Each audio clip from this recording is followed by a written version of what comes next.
Hi hello friends, இன்றைக்கி பார்க்க போகிறது செட்டிநாடு கத்திரிக்காய் வறுவல் ஸ்டைல் பார்ப்போமா. முதல்ல எண்ணெய் ஊற்றிக்குங்க, சோம்பு போடுங்க. சோம்பு பொரிஞ்சதும் இஞ்சி போடுங்க, பூண்டு போடுங்க, கருவேப்பிலை போடுங்க. பூண்டு போட்டுக்குங்க, வதக்கி விட்டுட்டு அடுத்து வெங்காயம் போடுங்க.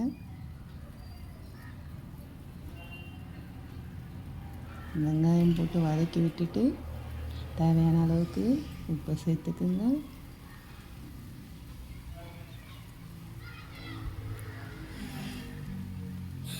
தேவையான அளவு உப்பு, தக்காளியும் சேர்த்துங்க. வெங்காயம் வதங்கினதும்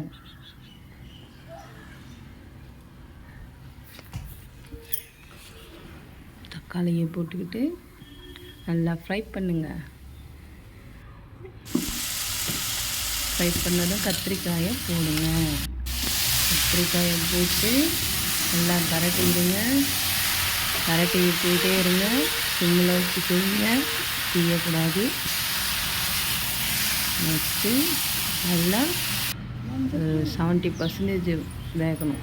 வெந்ததுன்னா சிம்மிலே அடுத்து மஞ்சத்தூள், மிளகாத்தூள் போட்டு இதையும் சிம்மிலே வச்சு வதக்குங்க. சிம்மிலே ஃப்ரை பண்ணணும், தண்ணி போடக்கூடாது. ஓகேவா?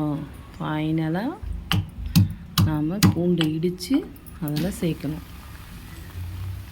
பூண்டு இடித்து சேர்த்தாச்சு. ஓகே, ஃபைனலி பூண்டு இடித்து சேர்த்ததும் ரெடி ஆகிடுச்சு. செட்டிநாடு ஸ்டைல் கத்திரிக்காய் வறுவல். ட்ரை பண்ணி பார்த்துட்டு கமெண்ட் பண்ணுங்கள், ஷேர் பண்ணுங்கள், சப்ஸ்கிரைப் பண்ணுங்கள். பிடிச்சிருந்தா லைக் பண்ணுங்கள்.